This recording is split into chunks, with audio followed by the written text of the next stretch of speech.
हरिः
ब्रह्मा विष्णुः गुरुर्देवो महेश्वरः गुरुः साक्षात् परं ब्रह्म तस्मै श्री गुरवे नमः। व्यासं वसिष्ठनाप्तारं शक्तेः पौत्रमकल्मषम् पराशरात्मजं वन्दे सुखतातं तपोनिधिम् शुक्लाम्बरधरं विष्णुं शशिवर्णं चतुर्भुजं प्रसन्नवदनं ध्यायेत् सर्वविघ्नोपशान्तये। अगज आनन पद्मार्कं गजाननमहर्निशम् अनेकदं तं भक्तानाम् एकदन्तमुपास्महे। वक्रतुण्डमहाकाय कोटिसूर्यसमप्रभा निर्विघ्नं कुरु मे देव सर्वकार्येषु सर्वदा। सरस्वती नमस्तुभ्यं वरदे कामरूपिणी वेद्यारम्भं करिष्यामि सिद्धिर्भवतु मे सदा। ॐ भूर्भुवः स्वः ॐ तत्सवितुर्वरेण्यं भर्गो देवस्य धीमहि धियो यो नः प्रचोदयात्।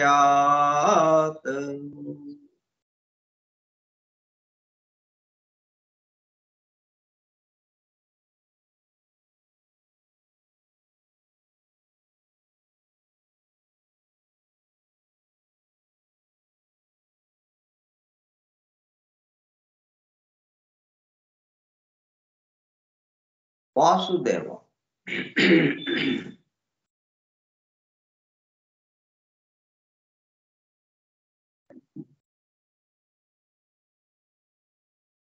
కార్యక్రమ పరిచయ పత్రం.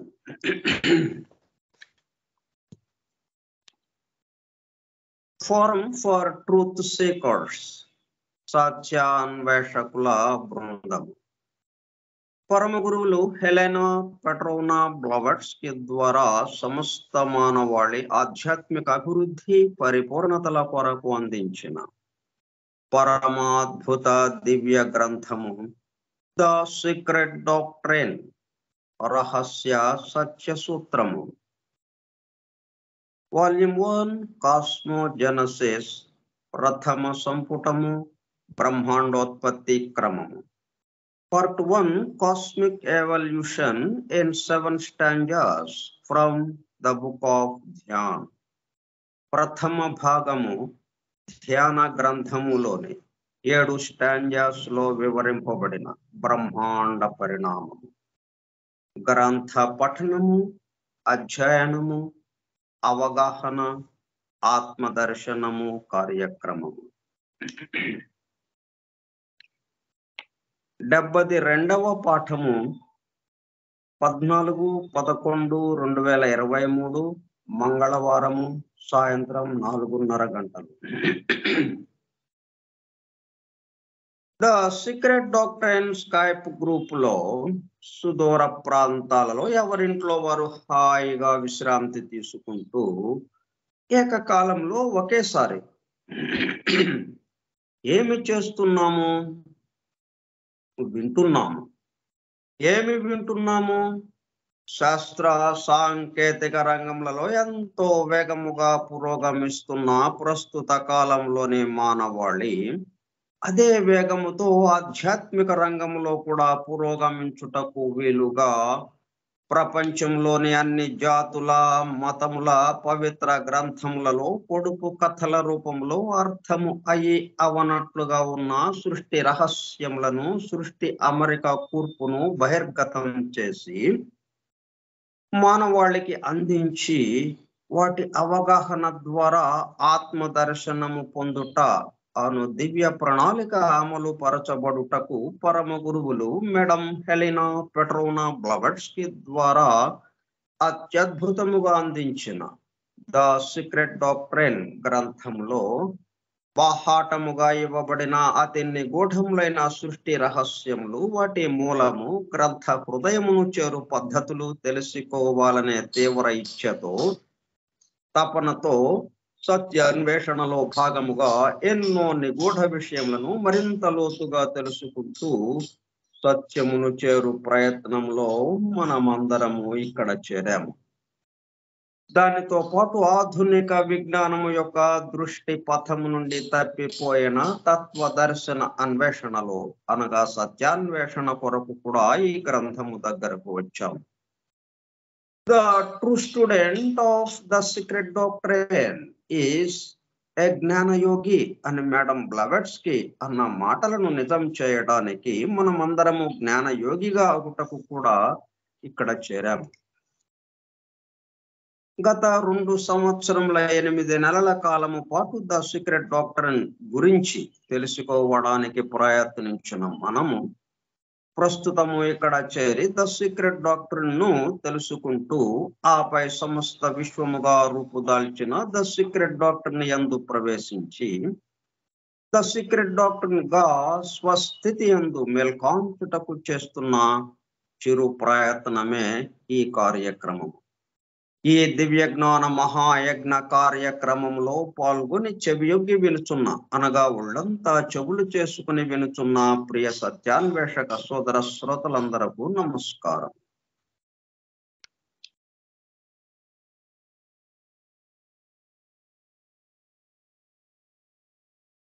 అని బెసెంట్ ప్రసాదించిన universal prayer invocation.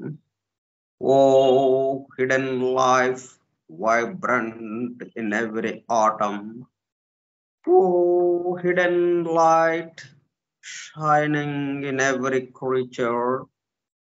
Oh, hidden love, embracing all in oneness. May each who feels himself as one with thee No, he is also one with every other.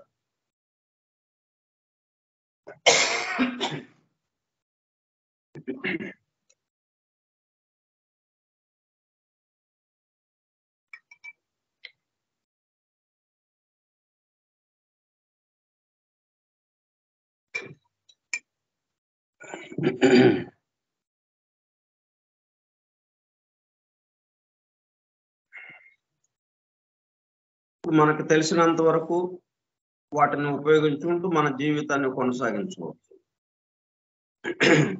ఇంకా కొత్తగా ఏదైనా తెలుసుకోవాలన్నా జీవితాన్ని మరింత మెరుగ్గా జీవించడానికి అది ఉపయోగపడేటట్టుగా మనం చూస్తాం. ఇప్పుడు ఈ విషయాలు చెప్పుకున్నందువల్ల ఈ సృష్టి గురించి, ఈ సృష్టి ఎలాగా ఆవిర్భవిస్తుంది, ఈ విషయాలు చెప్పుకున్నందువల్ల మనకేంటి?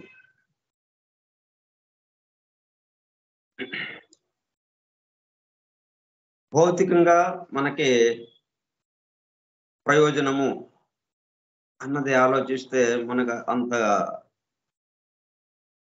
ఎక్కువ ప్రయోజనం ఉన్నట్టుగా మనకి అనిపించదు.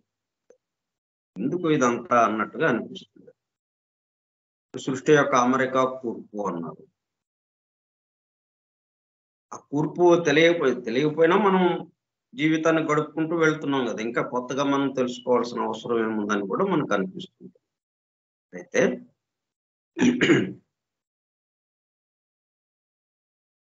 మనకి తెలిసింది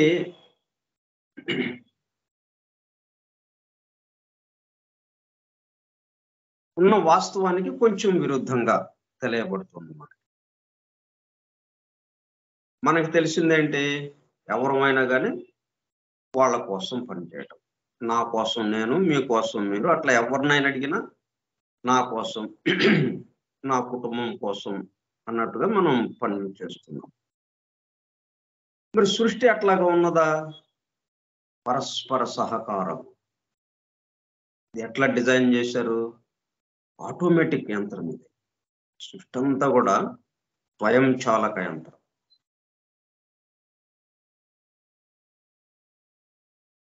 పరస్పర సహకారం. ఒకడు తనకు తెలిసింది మొత్తం తన చుట్టూ ఉన్న వాళ్ళకి చేస్తూ వెళ్ళడం.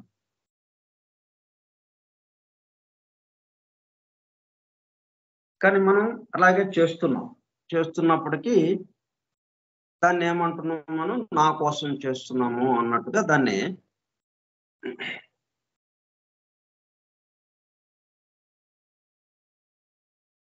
అలాగ భావిస్తున్నాం మనం. అది ఇక్కడ ఏమవుతుంది అప్పుడు? నా కోసం చేయటం అనేటప్పుడు కల్లా ఎందుకంటే పని ప్రతిదానికి మరలా ఫలం ఉంటుంది. ఆపోజిట్ రియాక్షన్ అన్నట్టు. For every action there is an opposite reaction. అది ఏం చేస్తోంది? ఆ కర్మ ఫలము మన దగ్గరికే వస్తుంది, చేసిన వాడి దగ్గరికే వస్తుంది. ఎందుకంటే తానే తన కోసమే చేశాడు అని అన్నాడు కాబట్టి ఆ కర్మ ఫలము చేసిన వాడి దగ్గరికి వస్తుంది. చేసిన వాడి దగ్గరికి వచ్చి మరలా ఆ ఫలం అతనికి అందుబాటులోకి తీసుకొస్తుంది. మనం ఏదైతే ఇక్కడ ఒకరిని ఇబ్బంది పెట్టాం, మరలా మనం ఇబ్బంది పడేటట్టుగా అక్కడ సిచ్యువేషన్ వస్తుంది. మనకి అక్కడ ఒక సంఘటన సృష్టింపబడుతుంది.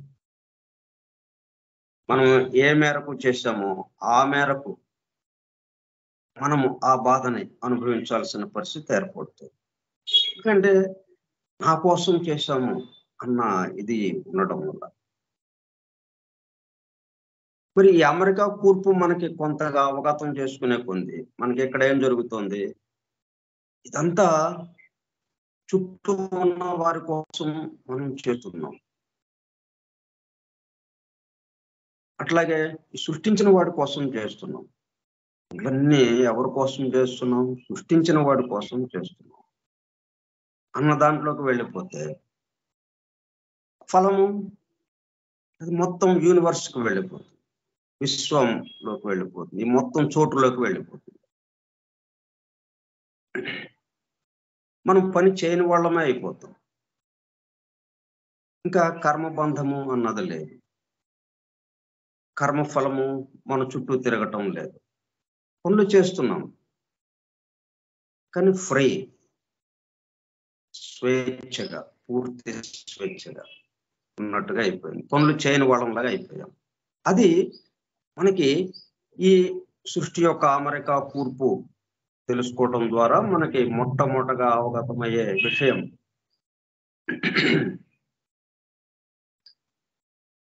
పరస్పర సహకారము. ఈ పనులన్నీ కూడా సృష్టించిన వాడి కోసం, సృష్టిలో ఉన్న జీవులన్నీ అణువు మొదలుకొని బ్రహ్మ వరకు ఎవరైనా కానీ సృష్టించిన వాడి కోసమే పనిచేయటం, సృష్టి కోసమే పనిచేయటం అన్న దాంట్లోకి వెళ్ళిపోతాం. అది అలాగా డిజైన్ చేయబడి ఉంది. కాబట్టి దానికి అనుకూలంగా మనం మరి ఎందుకని మనకు అట్లాగా అనిపించటం లేదు? స్థితి భేదం చేత ముందు ఇట్లాగే అనిపిస్తుంది నా కోసము అనే.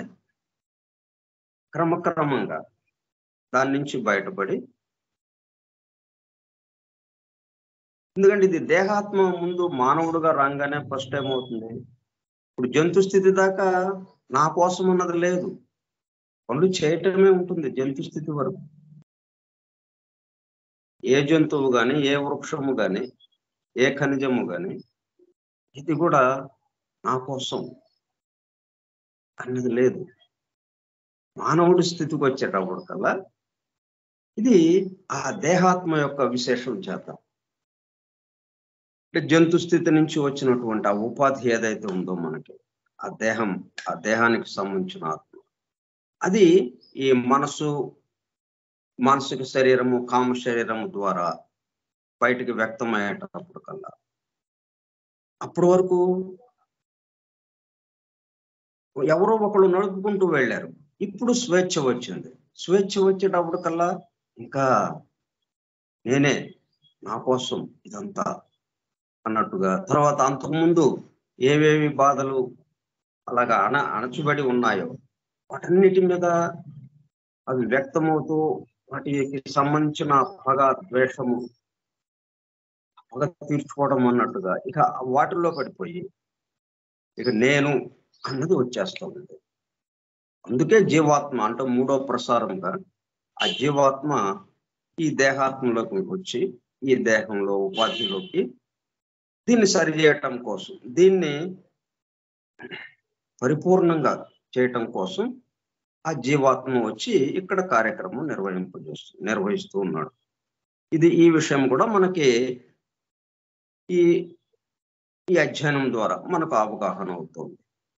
కాబట్టి ఈ దేహమే నేను అన్న భావన నుంచి ఇక్కడ రెండు నేనులు ఉన్నాం. మొత్తానికి సంబంధించిన నేను ఒకటి, అంటే మొత్తం మూడు నేనులుగా ఇక్కడ ఉన్నట్టుగా మనకి భాషిస్తుంది. ఒకటి దేహాత్మ, ఇంకోటి జీవాత్మ, మొత్తానికి సంబంధించిన తురీయాత్మ, ఆ పరబ్రహ్మ తత్వానికి సంబంధించి. ఇప్పుడు ఈ జీవాత్మ ఎందుకు వచ్చింది? ఈ దేహాత్మని పరిపూర్ణం చేసి తనతో కలుపుకొని ఈ రెండు కలిసి తురీయాత్మలో కలవటం, ఆ కార్యక్రమం ఒకటి ఇక్కడ ఉన్నది. మానవుడిగా మన యొక్క బాధ్యతలు, మన యొక్క లక్ష్యాల్లో అది ఒకటి. మనం చేసే పనులు ఎలాగా చేయాలి, ఈ విషయాలన్నీ మనకు కొంత అవగతం అవుతుంది. వీటిని మనం అధ్యయనం చేయటం ద్వారా మనం దీన్ని తెలుసుకోవాల్సిన అవసరం ఏర్పడింది. మరి ఇది తెలుసుకోకపోతే మనం మరి ఈ పద్ధతిలో చేయట్లేదు కదా. మనం ఈ పద్ధతిలో చేస్తుంటే ఇవన్నీ మనం చదువుకోక్కర్లేదు. ఈ వేదము, పురాణాలు, ఉపనిషత్తులు, పవిత్ర గ్రంథాలు, అనేక రకాల జాతులకి సంబంధించిన అనేక పవిత్ర గ్రంథాలు ఉన్నాయి, పురాణాలు ఉన్నాయి, పురాణ గాథలు ఉన్నాయి, సంకేతంగా ఇచ్చినటువంటిది. ఇవన్నీ మనం చదవాల్సిన అవసరం లేదు.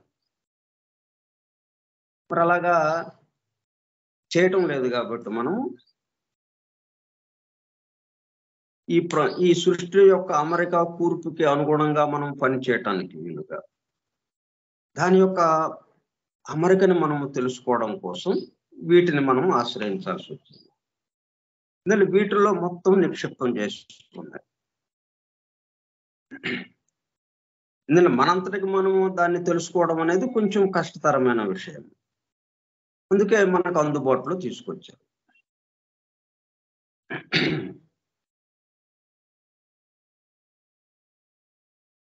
అంటే ఒక వస్తువు తయారైందంటే ఫ్రిడ్జ్ కానీ, వాషింగ్ మెషిన్ కానీ, ఏసీ కానీ, ఏదైనా ఒక మెషిన్ తయారైంది అంటే ఒక గృహ ఉపకరణము మనం ఉపయోగించే వస్తువు, దాన్ని ఎట్లా ఉపయోగించాలి? ఒక కారు కానీ, ఒక స్కూటర్ కానీ, దాన్ని ఎట్లా ఉపయోగించాలన్నది, దాన్ని ఎలాగా మెయింటైన్ చేయాలి, ఏమేమి జాగ్రత్తలు తీసుకోవాలి అది చక్కగా పనిచేయటానికి, అది మెయింటెనెన్స్ మాన్యువల్ ఒకటి మనకి ఇస్తూ ఉంటారు మిషన్తో పాటే. అట్లాగే మనకి సంబంధించిన మాన్యువల్, మెయింటెనెన్స్ మాన్యువల్ ఈ పవిత్ర గ్రంథాలు,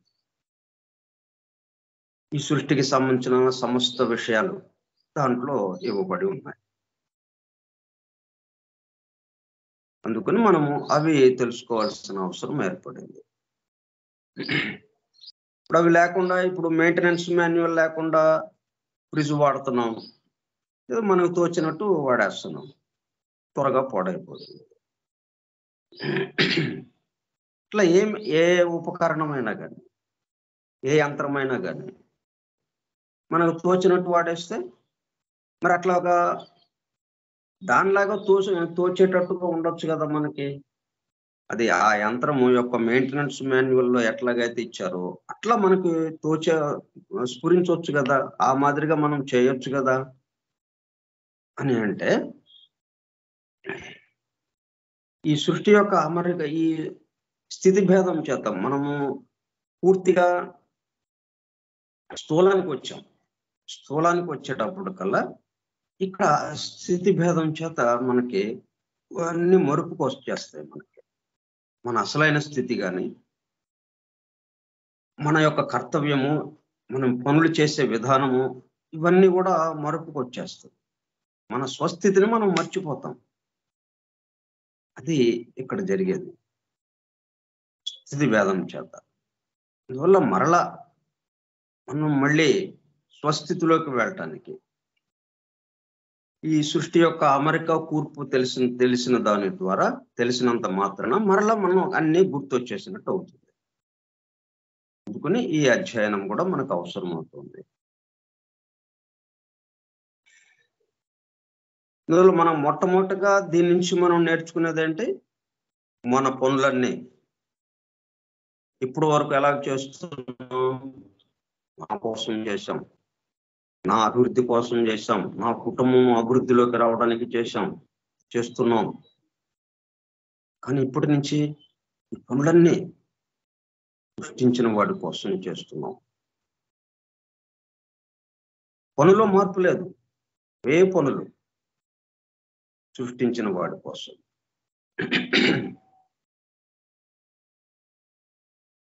తేలికైపోతుంది మనకు బరువు అనేది లేదు. ఇంకా తేలిక అయిపోయింది, ఇంకా ఎక్కువ పని చేయగలుగుతాం. ఇక్కడ తమాషా ఏంటో చూడండి. అంతకుముందు నా కోసం అన్నప్పుడు ఎంతో బరువు, ఇదంతా మనం బరువు మోస్తూ ఉండేటప్పుడు కల్లా, బరువు మోస్తూ పని చేయాలంటే ఎంత కష్టం. ఒక పక్కన తల మీద ఎంతో బరువు ఉంది, దాన్ని పట్టుకుంటూ ఆ బరువుని మోస్తూ ఈ రెండు చేతులు, ఈ రెండు కాళ్ళతో అలాగ పనులు చేయాలంటే అత్యంత కష్టంగా శక్తిని అంతా కూడా తీసుకుని పనులు చేయాల్సి వస్తుంది. ఇప్పుడు ఇంకే బరువు లేదు, ఇంకా ఆడతా పాడతా, ఎగురుతా, గెంతుతూ, ఆనందంతో ఆ పనులే చేస్తాం. ఇంతకుముందు చేసిన పనులే మరింత మెరుగ్గా. పనుల ద్వారా ఆనందం కాదు మనకి, ఇప్పుడు ఆనందంతో పనులు చేయటం, ఎంత తేడా వచ్చేస్తుంది మనకి. సరే, నిన్నటి వరకు మనం ఈ ప్రళయాలకి సంబంధించి ప్రధానమైన ప్రళయాలు 3 ఉన్నాయి అని అనుకుంటున్నాం. దాంట్లో ఒక ప్రళయానికి సంబంధించినటువంటి అంటే బ్రహ్మ ఒక రాత్రికి సంబంధించి ఒక పగలు అయిపోయిన తర్వాత ఒక రాత్రి ప్రళయంగా ఎలాగ ఉంటుందో అది చూసాం మనం. దాన్ని నైమిత్తిక ప్రళయం అని అన్నాం. దాని గురించి వివరించుకున్నాం. ఈరోజు ఇంకొక దానికి సంబంధించి చూద్దాం. ది అదర్ ఈజ్ కాల్డ్ ప్రాకృతిక. ఇంకొకటి ఉంది ప్రధానమైన 3 ప్రధానమైన ప్రళయాలని చెప్పుకున్నాం కదా. ఆ మూడిట్లో ఒకటి నైమిత్తిక చెప్పుకున్నాం మనం. నైమిత్తిక అనేటప్పుడు కల్లా ప్లానెటరీ చైన్కి సంబంధించి ఒక ప్లానెట్కి సంబంధించి ప్రళయ స్థితిలోకి వెళ్ళడం. అంటే 1000 మహాయుగాల కాలం. ఆ ప్రళయ స్థితికి వెళ్ళటానికి 1000 మహాయుగాల కాలం పడుతుంది. అంటే 1000 మహాయుగాల కాలము పగలుగాను, బ్రహ్మ యొక్క పగలు. అంతేకాలం మరలా బ్రహ్మ యొక్క రాత్రి. ఆ రాత్రే బ్రహ్మ యొక్క ప్రళయ స్థితి అంటున్నాం. నైమిత్తిక ప్రళయం అది. ఇప్పుడు ప్రాకృతిక ప్రళయం అని ఇంకొకటి ఉన్నది. దాని సంగతి ఏంటంటే ది అదర్ ఈజ్ కాల్డ్ ప్రాకృతిక అండ్ అక్కర్స్. అంటే వీటి యొక్క వివరాలు మళ్ళీ మనం డివైన్ ప్లాన్ లోకి వెళ్ళి తెలుసుకుందాం. ముందు ఈ కామెంటరీలో బ్లావెట్స్కీ ద్వారా ఇవ్వబడినటువంటి కామెంటరీలో ఈ days and nights of Brahma, ఈ సెకండ్ పార్ట్ లో ఇవ్వబడినటువంటి the days and nights of బ్రహ్మలో ఇచ్చినటువంటి విషయాన్ని మనం ముందు తెలుసుకుని దీన్ని ఇంకొంచెం మరింత వివరంగా మనం డివైన్ ప్లాన్ లోకి వెళదాం. డివైన్ ప్లాన్ లో ఈ విషయాల్ని మరింత చక్కగా వివరించడం జరిగింది. ఇప్పటికే మనము ప్రళయము, సృష్టి స్థితి, ప్రళయము, ఈ ప్రళయంలో ప్రళయ స్థితిలో ఏం జరుగుతూ ఉంటుంది అన్నది మొదటి శ్లోకం మనకి ఫస్ట్ స్టాంజాలో ఉన్నటువంటి శ్లోకాలన్నీ దానికి సంబంధించిన వివరాలని తెలియజేస్తూ వస్తుంది. అందుకని ఈ సందర్భంలో, ఈ సమయంలో మనము ఈ సంకేత విద్యల పరిణామానికి సంబంధించి సెకండ్ పార్ట్ ఇవ్వబడింది. ఈ మొదటి సీక్రెట్ డాక్టర్ యొక్క మొదటి సంపుటంలో 3 భాగాలుగా ఇవ్వబడింది. మొదటి భాగం మనకి ఆ స్టాంజాస్కి సంబంధించి, బ్రహ్మాండోత్పత్తి క్రమానికి సంబంధించిన స్టాంజాస్, 7 స్టాంజాస్. ఆ 7 స్టాంజాస్ లో ఇవ్వబడినటువంటి వివరాలు మనం తెలుసుకుంటున్నాం. ఆ రెండో భాగం ఏంటి? సంకేత విద్యల పరిణామం. అంటే మొత్తం ప్రపంచవ్యాప్తంగా ఉన్న అన్ని జాతులకి సంబంధించినటువంటి పవిత్ర గ్రంథాల్లో, పురాణాల్లో, వేదము, ఉపనిషత్తులు, అన్ని జాతులకి సంబంధించినటువంటి పురాణ గాథల్లో ఈ విషయాలు అలాగా సంకేతంగా ఇవ్వబడ్డాయి. మనము ఏ విషయాలు అయితే ఇక్కడ చెప్పుకున్నామో స్టాంజాస్ లో, మనం మొదట్లో చెప్పుకుంటుంటే ఎక్కడ మనకి కథలుగా రావటం లేదు. ఇవే విషయాలు మనకి పురాణాల్లో ఉన్నాయి. భాగవతం తీసుకున్నా, ఈ 18 పురాణాల్లో ఏది తీసుకున్నా కానీ ఈ సృష్టికి సంబంధించిన వివరాలన్నీ ఉన్నాయి. అయితే అక్కడ ఎలాగున్నాయి? దేవతల పేర్లతో, దైవము పేరుతో, ఆ శక్తుల పేర్లతో, వాటితో ఉన్నాయి. అలాగే రాక్షసులని మాదిరిగా వాటి పేర్లతో మనకి ఇవ్వబడింది. ఇక్కడ ఆ పేర్లేమీ లేకుండా, అదే విషయము ఆ పేర్లేమీ లేకుండా ఎట్లాగా ఈ బ్రహ్మాండ ఉత్పత్తి జరుగుతుంది, తర్వాత ఈ ప్రళయ స్థితిలోకి ఎలాగా వచ్చింది, ప్రళయ స్థితిలో ఏ విధంగా ఉన్నది అని ఈ వివరాలు మనకు అందజేస్తూ ఉన్నారు ఈ 7 స్టాంజర్స్ లో. ఈ సంకేత విద్యల పరిణామం అని రెండో భాగంలోకి వచ్చేటప్పుడు కల్లా ఇప్పుడు పురాణ గాథల్లో ఉన్నటువంటి సంకేతాలు ఏవైతే ఉన్నాయో ఆ కథల్లో ఉన్న సంకేతాన్ని ఇక్కడ కొద్దిగా వివరించడానికి ప్రయత్నించారు. ఇక రెండోది ప్రాకృతిక.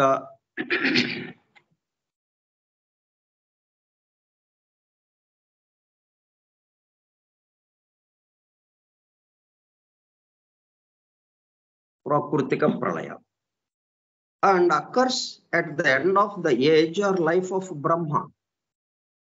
మనం బ్రహ్మ యొక్క ఒక రోజుకి సంబంధించింది నైమిత్తిక ప్రళయంగా చూసాము. కానీ బ్రహ్మ యొక్క ఆయుర్దాయం పూర్తయ్యేటప్పుడు కల్లా, అంటే ఆయన ఆయుర్దాయము 100 సంవత్సరాలుగా గణించబడింది, లెక్కించబడింది. 100 సంవత్సరాలు పూర్తయిన తర్వాత ఇంకా ప్రళయ స్థితిలోకి వెళ్ళిపోవటం జరుగుతుంది. మళ్ళా అంతే కాలం, అంటే 100 సంవత్సరాల కాలం పాటు. 100 సంవత్సరాలు సృష్టి స్థితిలో ఉండగా, మనవంతర స్థితిలో ఉండగా 100 సంవత్సరాలు పూర్తయంగానే ఆయన యొక్క ఆయుర్దాయం తీరిపోయింది. ప్రళయ స్థితిలోకి వెళ్ళిపోయాడు. At the age or life of Brahma, at the end of the, దాన్ని మనం ప్రాకృతిక ప్రళయము అంటున్నాం. దానికి ఆ పేరు పెట్టారు. When everything that exists is resolved into the primal element. మొత్తం ఈ 100 సంవత్సరాల పాటు ఏవేవైతే ఉన్నాయో, ఎవ్రీథింగ్, సమస్తం దట్ ఎగ్జిస్ట్స్, ఏవేవైతే ఉన్నాయో, మనుగడలో ఉందో, జీవించి ఉన్నాయో, ఆ జీవంతో ఉన్నటువంటి, జీవంతో లేకుండా ఏదీ లేదు సమస్తము. అందుకే మనకి ఫార్మ్ అండ్ లైఫ్, మనకి తెలిసేదంతా బాహ్య రూపం. బాహ్య రూపమే మనకి ముందు తెలుస్తుంది, ముందు మనకు కనిపిస్తుంది.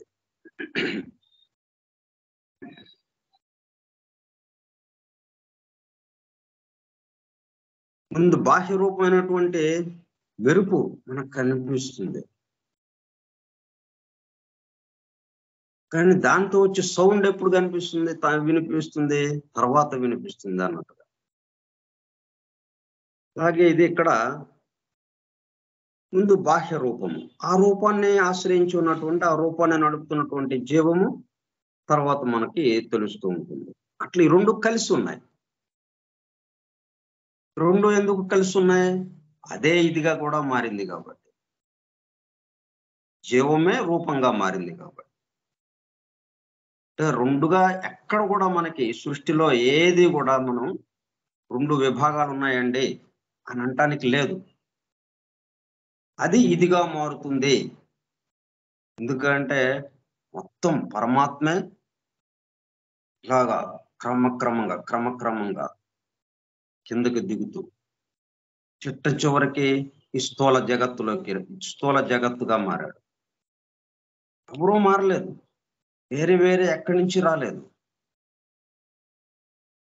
అంతకు ముందు ఉన్నాయే వ్యక్తమవుతూ వస్తున్నాయి. ఇప్పుడు మనం మొట్టమొదటగా ఈ కార్యక్రమం ప్రారంభంలో ఏయో 2-3 మాటలు మాట్లాడాము, లేకపోతే 2-3 శ్లోకాలు గానం చేసుకున్నాం. ఆ తర్వాత నుంచి 1 గంట సేపు మాట్లాడాం మనం. ఈ మాటలన్నీ కొత్తగా ఎక్కడి నుంచి వచ్చినాయా? అంతకు ముందు ఆ పశ్యంతి మధ్యమ ఆ స్థాయిలో అక్కడ ఉంటే దాన్ని ఒక్కొక్కటి బయటకు తెస్తున్నాం ఇక్కడ వైఖరిలోకి. ఇప్పటికిప్పుడు అది కొత్తగా వచ్చిందేమి లేదు. అంతకు ముందు ఉన్నదాన్నే వైఖరిలోకి తీసుకొచ్చాము బయటికి. మొత్తం గోడవ నిండా ఉన్నాయి ఇవన్నీ. ఇప్పుడు స్థూలంగా మనకి ఏమేమైతే కనిపిస్తున్నాయో, ఏవేవైతే కనబడేటట్టుగా కనబడపోతున్నాయో, అంటే భవిష్యత్తులో ఈ క్షణంలో ఇప్పుడు కనిపిస్తున్నాయి, మళ్ళీ రాబోయే కాలంలో కొత్తగా ఏవో కనిపించవచ్చు. అట్లా వీటన్నిటికీ మొత్తం ఒక గోడౌన్ ఉంది, ఒక గిడ్డంగి ఉంది. దాని నిండా మొత్తం రాబోయేవి, ఇప్పుడు జరుగుతున్నవి, జరిగిపోయినవి సమస్తము అక్కడ నిల్వ ఉన్నాయి. ఆ గిడ్డంగిలో నిల్వ ఉన్నాయి. అవి ఒక్కొక్కటి ఆయా కాలంలో ఆ తరుణం వచ్చినప్పుడు అది బయటకు వస్తా ఉంది. కాబట్టి ఒక్కడే ఇన్ని రూపాలుగా తీసుకుంటున్నాడు, అది మనకి బాగా అర్థం అవ్వాలి. బాగా మన మనసులో అది ఒక ఖచ్చితమైన నిర్ణయానికి రావాలి మనం, అవునా కాదా అన్నది. ఇప్పుడు మామూలు మంచుగడ్డే మనం ఉదాహరణగా తీసుకుంటే, మంచుగడ్డ ఎక్కడి నుంచి వచ్చింది? నీరు మంచుగడ్డ కట్టుకుంది. అంటే మంచుగడ్డకి ప్రత్యేకమైన అస్తిత్వం లేదు. దానికి ముందేది ఉన్నదో అదే ఈ రూపంగా మారింది. అట్లాగే నీరుంది. నీరుకి ప్రత్యేకమైన అస్తిత్వం ఉందా? వాయువుల యొక్క కలయికే నీరు. అంటే వాయువులే ఈ మంచుగడ్డకు వచ్చినట్టుగా మనకి అర్థమవుతుంది కదా! వాయువులు నీరైనప్పుడు నీరు మంచుగడ్డ అయింది. కాబట్టి వాయువులు ఏంటనమాట? మంచుగడ్డలో ఉన్నట్టే కదా! అంటే ఆ వాయువే మంచుగడ్డ కట్టుకున్నట్టే కదా ఇంకా. వాయువు నీరుగా కట్టుకుని, నీరు మంచుగడ్డగా కట్టుకుంది. వాయువులు ఎక్కడివి? ఈ ఆకాశంలో నుంచి వస్తుంది. ఆకాశము వాయువుగా మారింది. ఈ చోటే మొత్తం ఇవన్నీగా మారుతూ వస్తున్నాయి. ఇట్లా మనం అర్థం చేసుకోవాలి.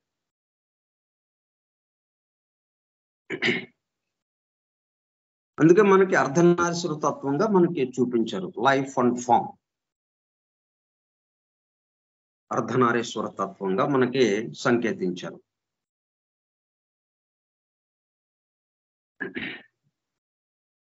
అందుకే ఆదం అండ్ ఈవును కూడా మనకి ఎట్లా చేశారు?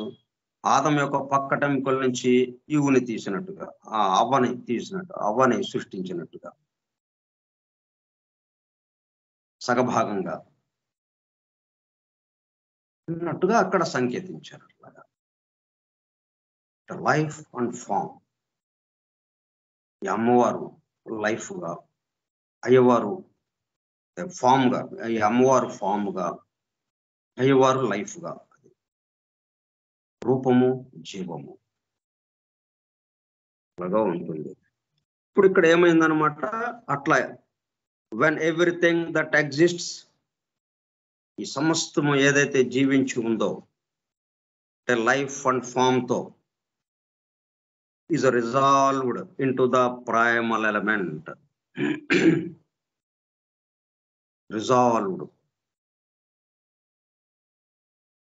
రీసాల్వ్డ్ అని కూడా అనొచ్చు. అంటే విడదీయటం.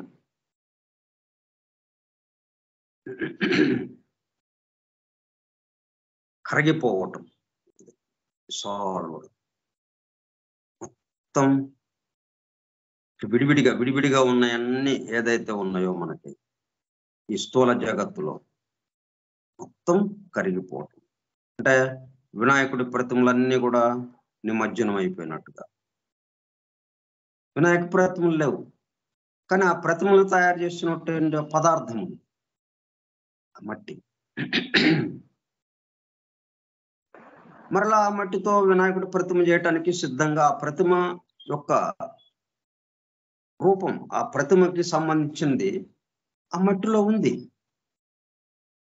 కానీ ప్రస్తుతం కరిగిపోయిన స్థితిలో ఉంది.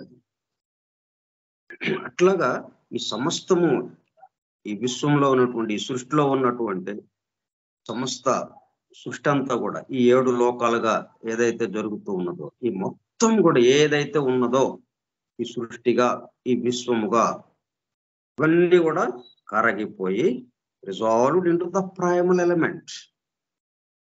ఆ మూల పదార్థం ఏదైతే ఉందో దానిగా మారిపోతుంది.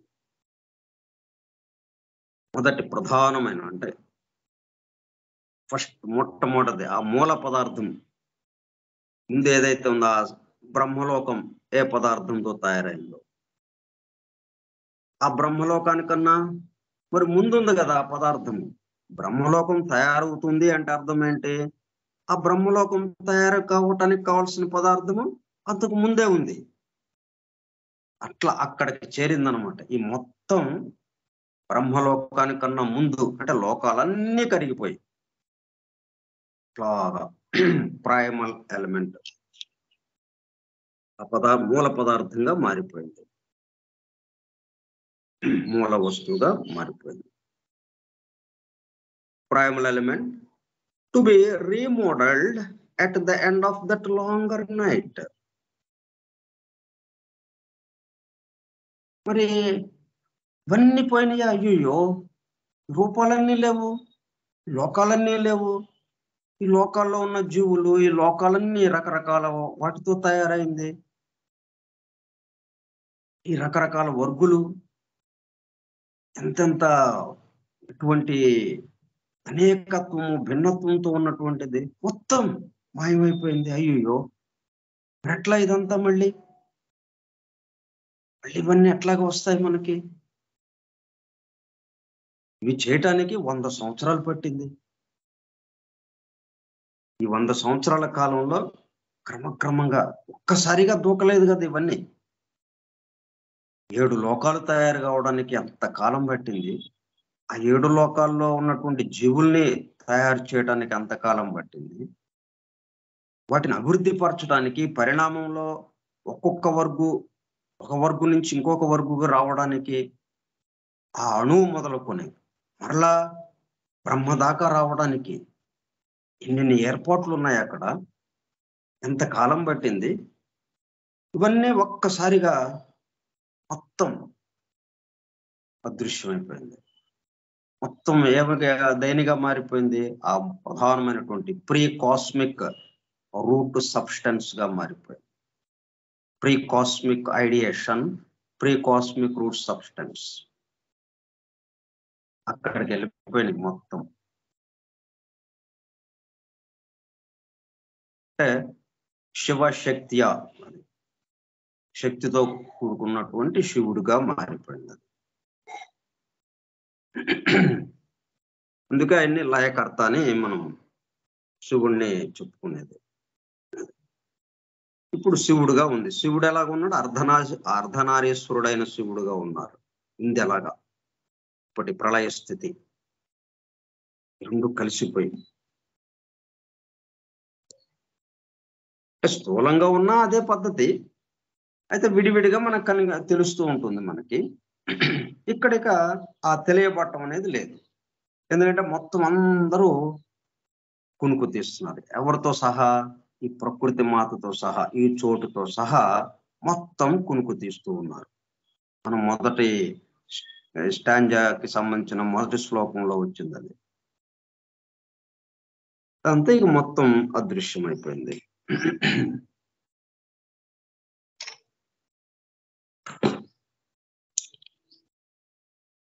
To be రీమోడల్డ్. అయితే మనమేమి కంగారు పడక్కర్లేదు. అయ్యో ఎన్ని పోయినాయా, ఎట్లాగా మళ్ళీ అనేమి మనం కంగారు పడి భయపడి ఏమీ అక్కర్లేదు.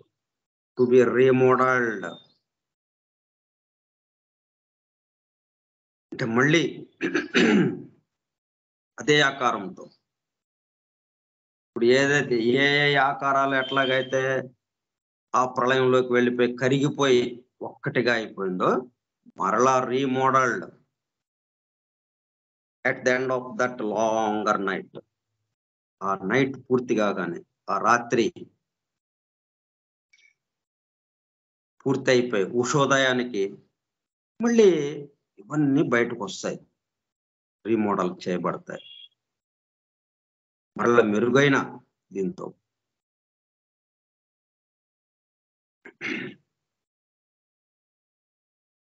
ఇది ఇట్లాగా నిరంతరము జరుగుతూనే ఉంది. వాటిది కాదు, ఇది కొత్తగా జరిగేది కాదు. దీనికి ఒక ప్రారంభము లేదు, ఒక అంతము లేదు అన్నట్టుగా ఎప్పటి నుంచి జరుగుతుందో తెలియదు, జరుగుతూనే ఉంది. ఇది మాత్రం మనకి తెలుసు, ఏది ఇట్లాగా జరుగుతుంది అని. సృష్టి స్థితి, దాన్ని అనుసరిస్తూ ప్రళయ స్థితి. అంతేకాలం సృష్టి స్థితి అంతకాలం ఉందో అంతేకాలం ప్రళయ స్థితి. ఇది దేన్ని అనుసరించి, ఏ ధర్మాన్ని అనుసరించి ఇది నడుస్తూ ఉంది? ఇవన్నీ నడవాలి అంటే ధర్మాలు. అంటే మన పరిపాలన సజావుగా నడవటానికి రాజ్యాంగాన్ని ఒకటి రాసుకున్నాం మనం.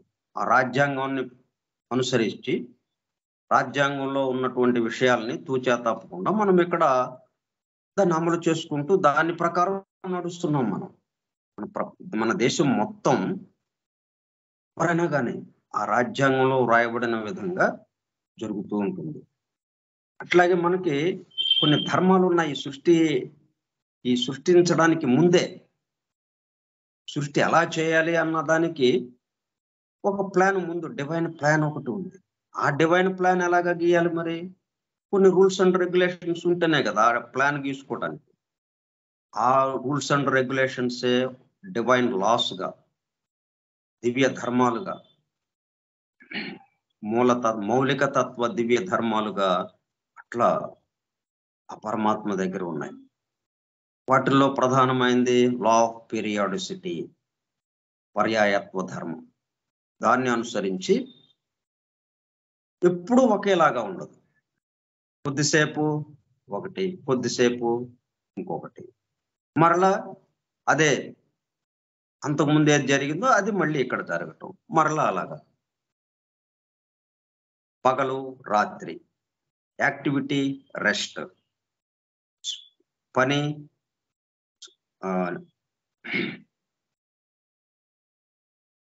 విశ్రాంతి, పని విశ్రాంతి, విశ్రాంతి తర్వాత మరలా పని, పని తర్వాత విశ్రాంతి, ఇలాగా పర్యాయత్వంగా వచ్చేస్తూ ఉన్నాయి.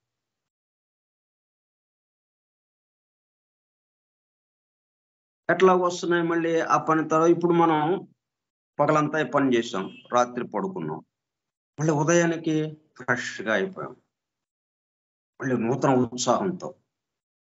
అంటే మనం ఫోన్ బ్యాటరీకి ఛార్జింగ్ పెడితే మళ్ళీ బ్రహ్మాండంగా ఎలాగ పనిచేస్తూ ఉంటుంది, అట్లాగా నూతన ఉత్సాహంతో మళ్ళీ పనులు ప్రారంభిస్తున్నాం. నిన్నటికన్నా కొంచెం మెరుగ్గా. నిన్న కొంత తెలిసింది మనకి, ఏది ఎట్లాగా చేస్తే ఏమవుతా ఉందో కొంత అర్థమైంది. ఈ రోజున కొంత మెరుగ్గా మరలా చేయటం ప్రారంభించాం, రీమోడల్డ్. ఈ నైట్ లో జరిగింది అది. At the end of the longer night, ఆ దీర్ఘ రాత్రి ఎంత 100 సంవత్సరాలు. 100 సంవత్సరాలు అంటే ఎంత సమయం అది వస్తుందా, అది కూడా మనం చూద్దాం. బట్ ది థర్డ్ ఇంకొకటి ఉంది. ఇది ప్రాకృతిక ప్రళయము. ఈ మాదిరిగా మొత్తం అసలు బ్రహ్మ యొక్క ఆయుర్దాయం పూర్తయితే వచ్చే ప్రళయాన్ని ప్రాకృతిక ప్రళయం అంటున్నాము. బ్రహ్మ యొక్క ఒక రోజుకి సంబంధించి, ఒక రాత్రి దానికి సంబంధించి నైమిత్తిక ప్రళయము అన్నాము. 2 రకాలు మనకి ఇప్పుడు తెలిసిందే. బట్ ది థర్డ్, మూడు అనుకున్నాం కదా ప్రధానమైనవి. ఆ మూడోది ఏమిటి? బట్ ద థర్డ్ ఆత్యంతిక. దాని పేరు అంటే ఈ పేర్లు ఇంగ్లీష్ లోకి పెట్టలేదు, ఇంగ్లీష్ లోకి అనువాదం చేయాల. అనువాదం చేస్తే గందరగోళం అవుతుందని చెప్పి ఉన్న ఆ సంస్కృతంలో ఏ మాట అయితే ఉందో ఆ మాటనే యథాతథంగా ఇక్కడికి తీసుకొచ్చారు. లేకపోతే ఏమవుతుంది, in the beginning was the word అన్నట్టుగా ఆ నాదము అన్నదాన్ని, శబ్దము నాదము అన్నదాన్ని వర్డ్ అన్నట్టుగాను, దాన్ని తెలుగులోకి వచ్చినప్పటికల్లా వాక్యము అని, ఇట్లాగా మనకు కొంత ఇబ్బంది వస్తుంది, పొరపాటు పడడానికి అవకాశం ఉంటుంది. దాని యొక్క అసలైన అర్థం ఏంటో అది మనకి అవగతం కాదు. అందుకని వీళ్ళు ఏం చేశారంటే సంస్కృతంలో ఏ పేరైతే ఉందో అదేంటి, సంస్కృతంలో ఉన్న పేర్లన్నీ కూడా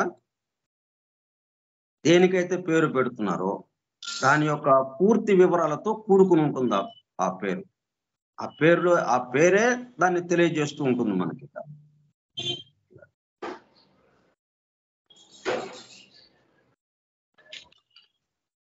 సో మూడో ప్రళయం ఏమైంది? ఆత్యంతిక. ఈ ప్రళయము దేనికి సంబంధించింది? Does not concern the worlds or the universe. ఇది ఈ విశ్వానికి కానీ, ఈ విశ్వంలో వరల్డ్ పీరియడ్స్ అని మనకి వస్తూ ఉంది. అంటే మనకి 7 మూల జాతులు పూర్తయిపోతే ఒక ప్రపంచ కాలము పూర్తవుతుంది. అట్లా దానికి సంబంధించింది కానీ కాకుండా, అంటే ఈ మొత్తానికి సంబంధించింది కాకుండా ఇప్పుడు నైమిత్తిక ప్రళయం అంటే మొత్తం విశ్వానికి సంబంధించిందిగా ఉంది కదా. ఈ విశ్వంలో ఉన్నటువంటి సమస్త మానవాళి, సమస్త జీవులు, అణువు మొదలుకొని మొత్తం దీన్ని బ్రహ్మ దాకా కూడా మొత్తం కూడా బ్రహ్మ నిద్రపోయాడు కదా. బ్రహ్మ ప్రళయ స్థితిలోకి వెళ్ళిపోయాడు ఆ ఒక్క రాత్రికి సంబంధించి. అట్లా మొత్తంగా ఉన్నది ఇది నైమిత్తిక. అట్లాగే ప్రాకృతిగా కూడా మొత్తానికి సంబంధించిందిగా ఉంది. ఈ ఆత్యంతిక వచ్చేటప్పుడు కల్లా మొత్తానికి సంబంధించింది కాకుండా, మరి మొత్తానికి సంబంధించింది కాకపోతే ఇంకా ఎవరిదై ఉండాలి ఇది మరి? ఆత్యంతిక does not concern the worlds or the universe. దానికి సంబంధం లేదు వరల్డ్స్ కానీ, ప్రపంచ కాలాలకు కానీ, అలాగే మొత్తం యూనివర్స్ తీసుకున్న మొత్తం విశ్వానికి కానీ సంబంధం లేకుండా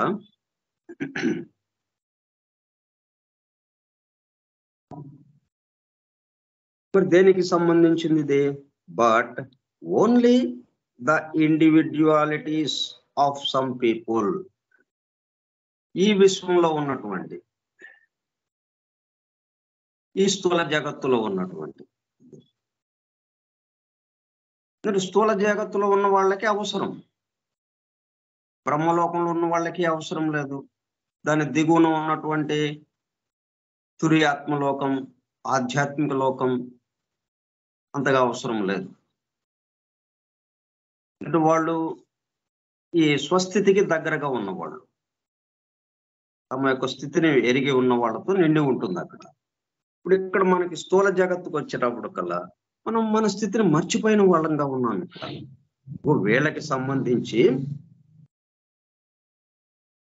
ఇండివిడ్యువాలిటీస్ ఆఫ్ సమ్ పీపుల్, ఇక్కడ కొంతమంది వాళ్ళలో జరిగే మార్పు, వాళ్ళకి సంబంధించినటువంటిగా ఈ ఆత్యంతిక ప్రళయ స్థితి ఉంటుంది. Some people it is individual Pralaya are నిర్వాణ. ఇది వ్యక్తిగతమైనటువంటి ప్రళయ స్థితి అన్నమాట.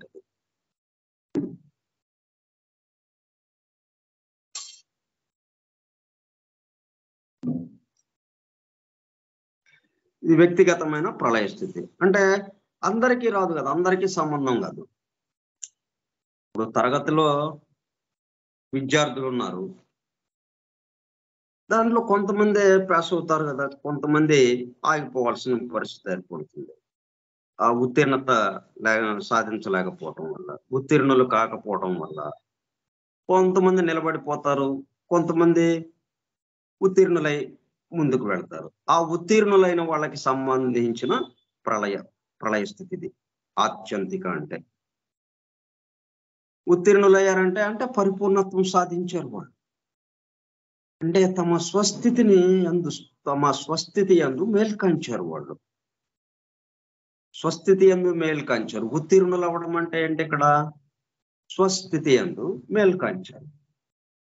స్వస్థితి యందు అంటే దైవస్థితి, దైవముగా మారిపోయారు వాళ్ళు.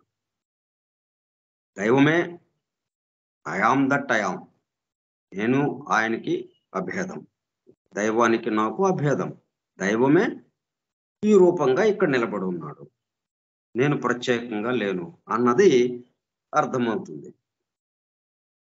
స్వస్థితిని ఆ దైవానుభూతిలోకి వస్తాడు, ఏకత్వానుభూతిలోకి వస్తాడు. అప్పుడు వచ్చేటప్పుడు కల్లా అది వాళ్ళకి సంబంధించినటువంటి ప్రళయ స్థితి ఇది ఆత్యంతిక అనేది. ఈ మూడో ప్రధానమైనటువంటి ప్రళయ స్థితిలో ఇది ఇండివిడ్యువాలిటీస్ ఆఫ్ సమ్ పీపుల్, వ్యక్తిగతంగా కొంతమందికి సంబంధించినది ఇది. It is thus individual Pralaya are నిర్వాణ. వీళ్ళకి ప్రళయ స్థితి అంటే అర్థం ఏంటిక? నిర్వాణ స్థితి, మోక్ష స్థితి. ఆ స్థితిలోకి కొంతమంది వచ్చేటప్పుడు వాళ్ళని ఆత్యంతిక ప్రళయము అంటున్నాము. After having reached which there is no more future existence possible, no rebirth till after the మహాప్రళయ.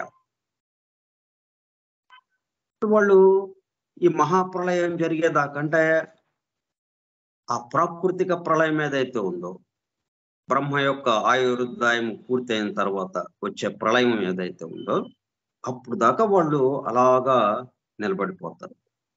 మరలా జన్మించడం ఉండదు. No rebirth.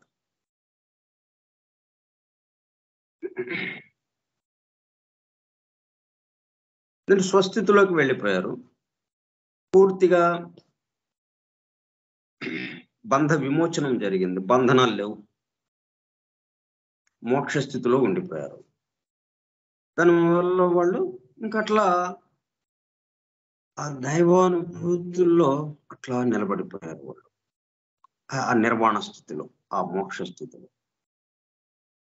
మామూలుగా మిగతా వాళ్ళకేంటి, మరలా మనము ఇంతకు ముందు ఇంత క్రితం జన్మలో మనం ఏదైతే జీవించామో వాటికి సంబంధించి వేటి పట్ల మనము ఆకర్షణగా ఉన్నాము, వేటి పట్ల మనము గాఢంగా ఉన్నాము, వేటి పట్ల ఇష్టపడుతున్నాము, అది అలా చేయాలి, ఇది ఇలాగా చేయాలనే ఒక పట్టుదల ఇట్లాగా ఏదైతే ఉన్నాయో, అవి ఏం చేస్తుంది, మనల్ని మళ్ళా పునర్జన్మకి అది దోహదపడుతుంది. మళ్ళీ జన్మిస్తూ ఉన్నాము, మళ్ళీ కొంత పని చేస్తున్నాం, కానీ నా కోసము అన్న దాంట్లోనే. అంటే ఆ బంధనాలు, ఆ కర్మఫలం మనల్ని బంధిస్తూ, మనల్ని మరలా మరణించిన తర్వాత మరలా పునర్జన్మకి అది దోహదపడుతుంది. అట్లా జనన మరణాలు మనకి తప్పని పరిస్థితి అవుతుంది ఎక్కువ మందికి. ఇట్లాగా దీని నుంచి బయటపడిన వాళ్ళు, స్వస్థితి యందు మేల్కాంచిన వాళ్ళు ఏమైంది, అట్లాగా మోక్ష స్థితిలో ఉండిపోయి ఇక మళ్ళీ జన్మించాల్సిన అవసరం వాళ్ళకి కలగటం లేదు. అట్లా మోక్ష స్థితిలో ఆ బ్రహ్మలోకం అలాగా ఉండిపోయారు. దాన్ని మనం ఆత్యంతిక ప్రళయము అంటున్నాం. వాళ్ళు ఎప్పుడు దాకా ఉంటారు అట్లాగా, ఆ మహాప్రళయం జరిగేదాకా. ఆ మహాప్రళయం ఆయుర్దాయం పూర్తయి మళ్ళీ 100 సంవత్సరాలు ప్రళయ స్థితి వచ్చి ఉన్నంతసేపు వాళ్ళకి అక్కడ అలాగా ఉండిపోతారు అన్నమాట. The latter night lasting as it does. ఇక్కడ ఈ 100 సంవత్సరాలకి సంబంధించిన మన మానవ సంవత్సరాల్లో మనకి ఇక్కడ చెప్పారు ఆ 100 సంవత్సరాలు ఏంటి అని. దాన్ని 311,04,00,000 కోట్ల సంవత్సరములు. 311,04,00,000 కోట్ల సంవత్సరములు అంటే ఎంత కాలమో చూడండి. అదే సింపుల్ గా మనం ఏం చెప్పాం, బ్రహ్మ 100 సంవత్సరాలండి ఆయుర్దాయము, 100 సంవత్సరాలు. 100 సంవత్సరాలంటే ఇంతేనా అన్నట్టుగా మనకు అనిపించిందా? మరి మన లెక్కలో చెప్పేటప్పుడు కల్లా ఇప్పుడు ఆ 100 సంవత్సరాల్లో ఏముంది, మహాయుగాలకి సంబంధించిన లెక్కలు ఉన్నాయి కదా. ఇప్పుడు మనం 4 యుగాలు కలిపి ఒక మహాయుగం అనుకున్నాం.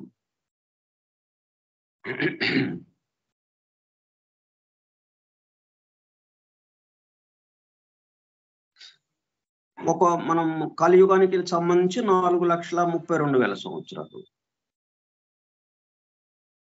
మొత్తం చూసుకుంటే మళ్ళీ 4 యుగాలు కలిపేటప్పుడు కల్లా 43,20,000 సంవత్సరాలు వచ్చింది. అది ఒక మహాయుగం. అటువంటి మహాయుగాలు 1000 జరిగితే అప్పుడు మనకి బ్రహ్మ యొక్క ఒక పగలు. 1000 మహాయుగాలు జరిగితే బ్రహ్మ యొక్క ఒక పగలు. మళ్ళీ అంతే సమయం బ్రహ్మ యొక్క రాత్రి. ఈ విధంగా మరి 30 రోజులు జరిగితే ఒక నెల, 12 నెలలు జరిగితే ఒక సంవత్సరము. అటువంటి సంవత్సరాలు 100 జరిగితే ఆయన యొక్క ఆయుర్దాయం పూర్తయింది. దాన్ని మనం ఆ 100 సంవత్సరాల యొక్క మొత్తం మానవ సంవత్సరాల్లోకి మారిస్తే మనం ఎంతని చెప్పుకోవాలి దాన్ని? 311,04,00,000 కోట్ల సంవత్సరాలు. అన్ని కోట్ల సంవత్సరాల్లోకి పడుతుందన్నమాట. లాస్టింగ్ యాజ్ ఇట్ డస్ 300 ఇక్కడ అంకిచ్చారనమాట మనకి. 311,04,00,000 కోట్ల సంవత్సరాలు. And having the possibility of being almost doubled in case the lucky Jivan Mukti reaches Nirvana at an early period of a Manvantara, is long enough to be regarded as eternal, if not endless. ఇప్పుడు వీడేంటి మరి, మామూలుగా అయితే జీవన్ముక్తులు 100 సంవత్సరాలు పూర్తయిన తర్వాత ఇక అందరం దాంట్లోకి వెళ్ళిపోతున్నాం, మోక్ష స్థితిలోకి వెళ్ళిపోయినట్టు అయింది. ఇక మళ్ళీ 100 సంవత్సరాల పాటు మనం జీవించటాలు, జన్మించటాలు, మరణించటాలు ఏమీ లేదు, మొత్తం ఆగిపోయింది. ఎప్పుడు ఆగింది? 100 సంవత్సరాలు పూర్తయిన తర్వాత. అప్పుడు దాకా మన సంగతి ఏంటి? జన్మిస్తున్నాము, జీవిస్తున్నాము, గందరగోళం పడుతున్నాం, మరణిస్తున్నాం. మళ్ళీ ఇక మనం ఏ జన్మన ఏ జీవితం అయితే గడిపామో క్రితం, ఈ మరణానికి ముందు ఏ జీవితం గడిపామో ఆ జీవితం మనం గడిపిన విధానమే మరలా మనం జన్మించడానికి కావలసినటువంటి ప్రాతిపదికను ఏర్పాటు చేస్తూ ఉంది. అదే మనం గడిపినటువంటి ఈ జన్మ ఏదైతే ఉందో, ఈ మరణానికి ముందున్న జన్మ అంటే ప్రస్తుత జన్మను మనం తీసుకుంటే, ప్రస్తుతం మనం ఒక జన్మ ఉంది కదా, మనం జీవిస్తున్నాము.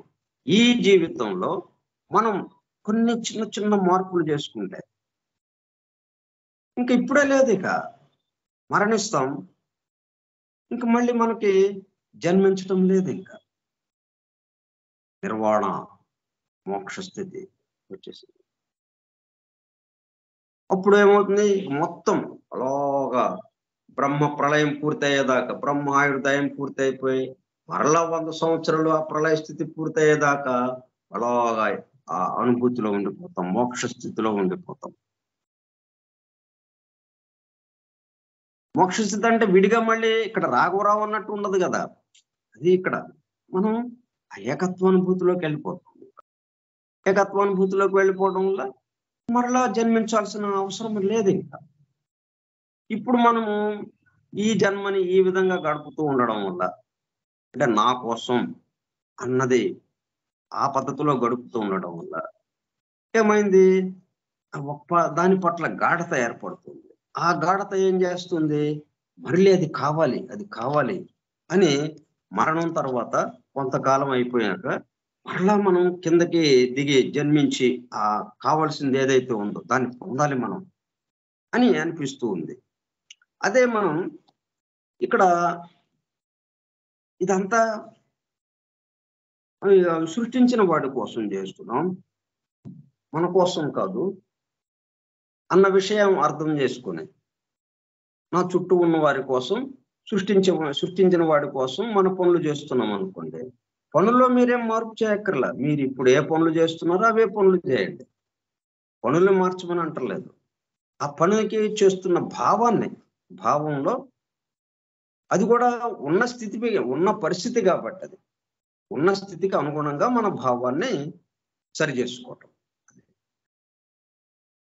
అప్పుడు మోక్ష స్థితి వచ్చేస్తుంది. అట్లా ఇది ఆత్యంతిక ప్రళయం అంటున్నాం వాళ్ళకి సంబంధించింది. ఇలా వీటి గురించి మనం ఇంకొంచెం వివరంగా రేపు చెప్పుకుందాం. స్వస్తి ప్రజాభ్యః పరిపాలయంతాం న్యాయేణ మార్గేణ మహిమహీషాః గో బ్రాహ్మణేభ్యః శుభమస్తు నిత్యం. లోకాః సమస్తాః సుఖినో భవంతు. లోకాః సమస్తాః సుఖినో భవంతు. లోకాః సమస్తాః సుఖినో భవంతు. ఓం శాంతి శాంతి శాంతి. ఓపికగా ఉన్నటువంటి సోదర సత్యాన్వేషక బృందమునకు ధన్యవాదములు. Thank you all.